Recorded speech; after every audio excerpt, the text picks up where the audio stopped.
भारत ने महंगाई के खिलाफ छेड़ दी जंग। अब दिखेगा भारत का असली रंग।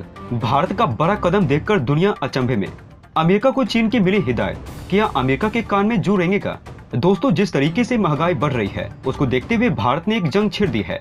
और आपको हम बता दें, यहाँ पर भारत को पाम ऑयल की बहुत ज्यादा जरूरत थी, लेकिन जिस देश से भारत पाम ऑयल खरीदा करता था उसने साफ तौर पर मना कर दिया है कि वो किसी भी देश को पाम ऑयल नहीं बेचेगा। और इसी की वजह से पूरे देश में पाम ऑयल की दिक्कत देखने को मिल रही है और पाम ऑयल लगातार महंगा होता चला जा रहा है। इसी को देखते हुए भारत सरकार द्वारा एक बड़ा फैसला लिया गया है और इस फैसले को लेकर पूरी दुनिया हैरान हो गई है। एक तरफ तो पूरी दुनिया महंगाई की मार झेल रही है, लेकिन भारत ने महंगाई के खिलाफ जंग ही छेड़ दी है। तो चलिए जानते हैं सभी बातों को डिटेल में और बढ़ते हैं वीडियो की तरफ। दोस्तों, भारत के ऊपर महंगाई का असर हो रहा था, लेकिन भारत ने एक ऐसी चाल चल दी है जिससे महंगाई का तोड़ भारत ने निकाल लिया है। अच्छे देश महंगाई को लेकर अपने हाथ के ऊपर हाथ धरे बैठे हुए हैं, लेकिन यहाँ पर भारत महंगाई के खिलाफ जंग छेड़ चुका है। और भारत ने सिर्फ महंगाई के खिलाफ जंग ही नहीं छेड़ी है, बल्कि महंगाई से जंग जीत भी गया है। यहाँ पर भारत सरकार द्वारा पूरा जोर लगा दिया गया है और यही वजह है कि भारत को सफलता भी मिल गई है। जहाँ पूरी दुनिया एक तरफ महंगाई से जूझ रही है, तो वहीं भारत ने महंगाई से निपटने का एक रास्ता निकाल लिया है। दोस्तों, जैसा कि आपको पता भी होगा, भारत ने चीन के एक्सपोर्ट पर रोक लगा दी है और आप ये बात अच्छे से जानते होंगे कि आज से कुछ दिन पहले ही भारत ने अनाज के एक्सपोर्ट पर भी रोक लगा दी थी। इसके पीछे जो वजह है वो ये है कि काफी ज्यादा मात्रा में भारत एक्सपोर्ट कर रहा था, जिसकी वजह से देश में ही अनाज और चीनी की कमी हो रही थी, जिसको देखते हुए भारत ने एक बड़ा फैसला उठाया और इन सभी चीजों के एक्सपोर्ट पर प्रतिबंध लगा दिया है। इसके अलावा भारत के सामने एक और बड़ी मुसीबत देखने को मिल रही है और वो है तेल की। आपको बताते चले, यहाँ पर भारत में पाम ऑयल का काफी ज्यादा इस्तेमाल होता है। भारत पाम ऑयल का इस्तेमाल बिस्किट, चिप्स और नहाने की साबुन जैसी चीजों में करता है। और भी बहुत चीजें हैं जिसमें भारत पाम ऑयल का इस्तेमाल करता है। इसके अलावा लोग घरों में भी इस्तेमाल किया करते हैं। लेकिन यहाँ पर समस्या ये है कि इंडोनेशिया, जो कि पाम ऑयल का सबसे बड़ा एक्सपोर्टर है, उसने पाम ऑयल बेचने पर 1 महीने पहले ही रोक लगा दी है, जिसकी वजह से भारत में पाम ऑयल की डिमांड बढ़ रही थी। लेकिन भारत को पाम ऑयल नहीं मिल पा रहा था, जिसकी वजह से भारत में पाम ऑयल की कीमतें बढ़ रही थी। और यही वजह है कि इससे जुड़ी हुई हर चीजों की कीमतें बढ़ेंगी, चाहे वो बिस्किट हो, चाहे वो साबुन हो या कोई और चीज हो जिसका भी इस्तेमाल उसमें किया जाता हो, उन सभी चीजों की कीमतें बढ़ेंगे। इसी को देखते हुए भारत काफी दिनों से ये सोच रहा था कि उसका तोड़ कैसे निकाला जाए और फाइनली भारत को वो सस्ता मिल गया, जिससे भारत इसका तोड़ बड़ी आसानी से निकाल सकता है। और इसी को देखते हुए यहाँ पर भारत ने फैसला किया है कि भारत सनफ्लावर ऑयल और सोयाबीन के ऑयल से इम्पोर्ट ड्यूटी हटा रहा है। आपको यहाँ पर बताते चले, भारत में कोई भी सामान आता है तो उसके ऊपर थोड़ी सी भारत सरकार द्वारा इम्पोर्ट ड्यूटी लगाई जाती है। और ठीक ऐसा ही सनफ्लावर ऑयल और सोयाबीन ऑयल के साथ भी होता है, जिसकी वजह से काफी ज्यादा महंगे ये पहले से ही हो जाते हैं।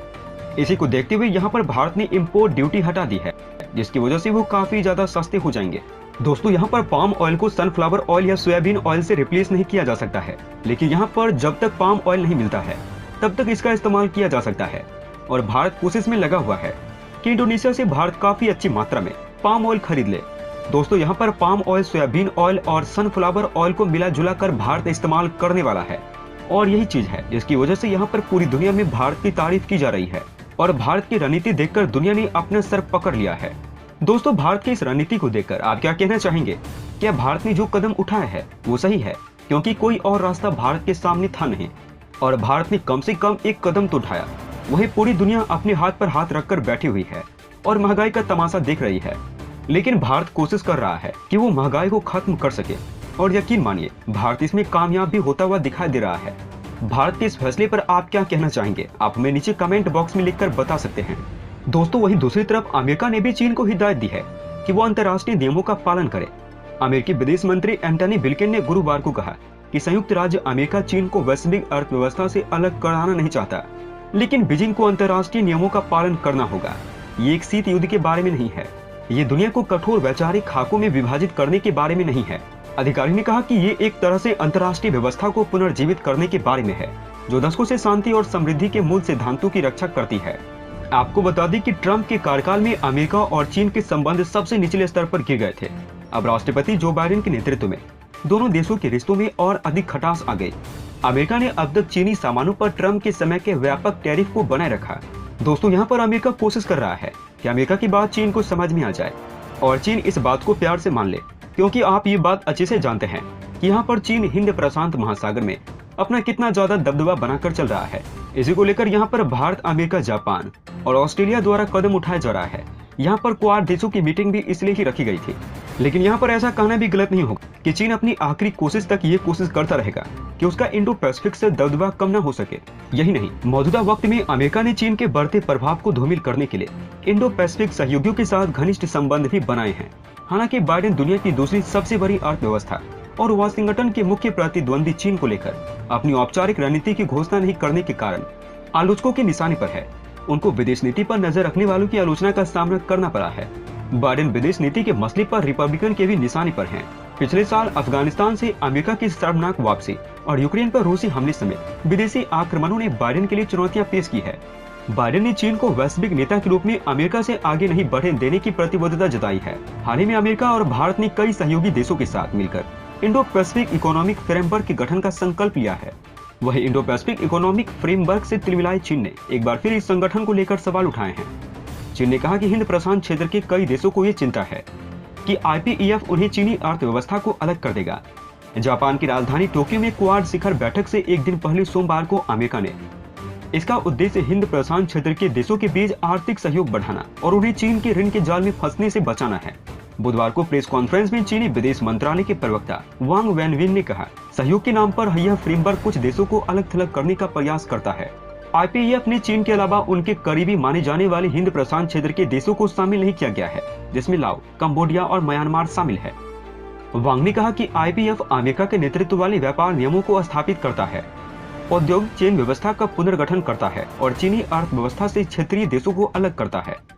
दोस्तों, जिस तरीके से दुनिया महंगाई में घिरती चली जा रही है, वहीं भारत ने इसका तोड़ निकाल लिया है।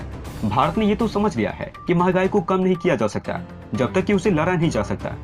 यहाँ पर दिमाग लगाकर उस चीज का तोड़ निकाला जा सकता है, क्योंकि भारत ये बात अच्छे से जानता है कि महंगाई इस समय पूरी दुनिया में बढ़ रही है और उससे बच पाना बहुत ही मुश्किल है। लेकिन उसकी जगह थोड़ा दिमाग लगाकर और पॉलिटिक्स खेलकर काम किया जाए और वही चीज भारत को सस्ते में भी मिल सकती है। दोस्तों, अंत में हम आपसे एक महत्वपूर्ण जानकारी साझा करने जा रहे हैं। नीचे डिस्क्रिप्शन में दिए गए लिंक पर जाकर आप इंडियन आर्मी मर्चेंडाइज खरीदकर सपोर्ट कीजिए और पूरे देश का हौसला बढ़ा दीजिए। जाने से पहले वीडियो को लाइक और शेयर करें तथा चैनल को सब्सक्राइब करना न भूलें। तब तक के लिए धन्यवाद। जय हिंद, जय भारत। अच्छा सुनो, चैनल को सब्सक्राइब करो, उसके बाद घंटी बजा देना ताकि अगली वीडियो आपसे मिस न हो पाए। Thank you.